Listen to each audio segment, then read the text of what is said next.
Es lunes de Monitor Financiero con el maestro en periodismo económico Jesús Delgado. Adelante, Chucho, buenas noches. ¿Qué tal, Carlos? Muy buenas noches, te saludo con mucho gusto, igual a nuestros amigos allá de TVMex en el estudio, a todo el auditorio. Pues esta semana vamos a comentar qué nos dicen algunos estudios de la reducción del gasto de los estados por habitante. Según esto, el espacio fiscal de los estados se redujo 27.5% en 5 años, en los últimos 5 años, y en el EDOMEX la reducción que se registró fue de 25.5%. Los gobiernos reportan menos recaudación local, tienen menos ingresos, hay más deudas y presiones de pagos y salarios y pensiones. El gasto por habitante pasó de 11,900 pesos en el 2018 a 8,633 en el 2022 aproximadamente. Esto, pues, durante los últimos 5 años, para estos recursos son para atender las necesidades de la población en el corto plazo, que es educación, salud, infraestructura y eventos de coyuntura. Y pues para este año solamente disponen de 8,633 pesos de gasto por habitante, se le llama gasto per cápita, cuando en el 2018 destinaron en promedio 11,000 pesos, 900 por ahí.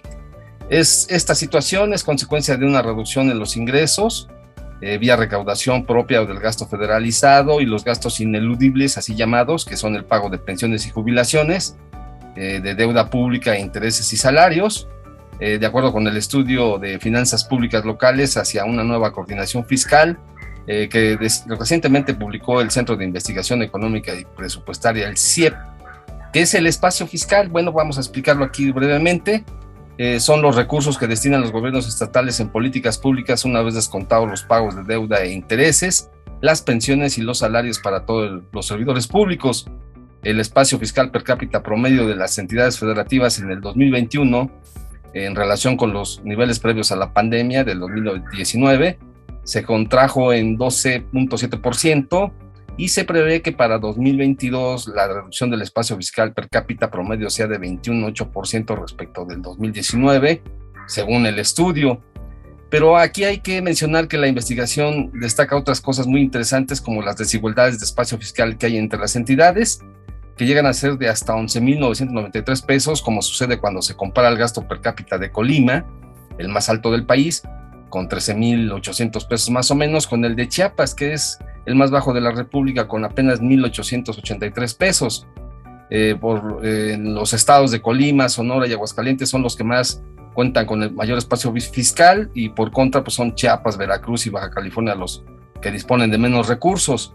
En el caso específico del Estado de México, cuyo espacio fiscal per cápita para este año será de aproximadamente 10,179 pesos, está por debajo de Hidalgo, Chihuahua, Nayarit, Oaxaca, Querétaro, Sinaloa, Quintana Roo, Baja California, la Ciudad de México y San Luis Potosí.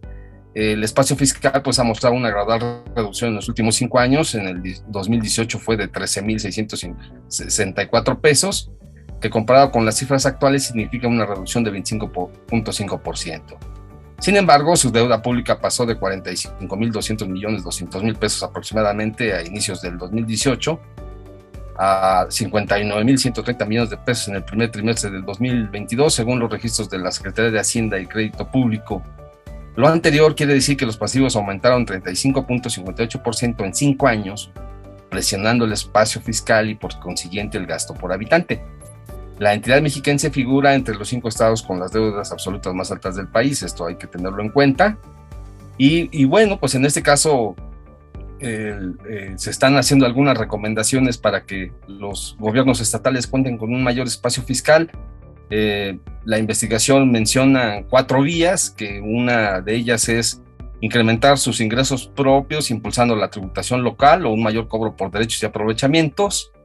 La segunda es repriorizar el gasto público, es decir, darle prioridad al financiamiento de las demandas esenciales de la población y pues cubrir las brechas presupuestarias de aquellos servicios que abonan al desarrollo, como la salud y la educación, que esto podría ser detonantes para mejorar la vida de los habitantes.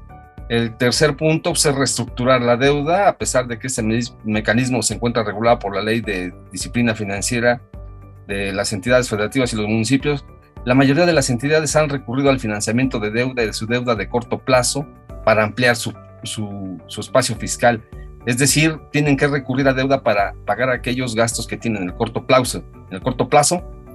Y bueno, pues eso crea dificultades, obviamente, aunque esto permite hacer frente a obligaciones de corto plazo, el costo que tendrán que pagar las generaciones futuras es mucho mayor.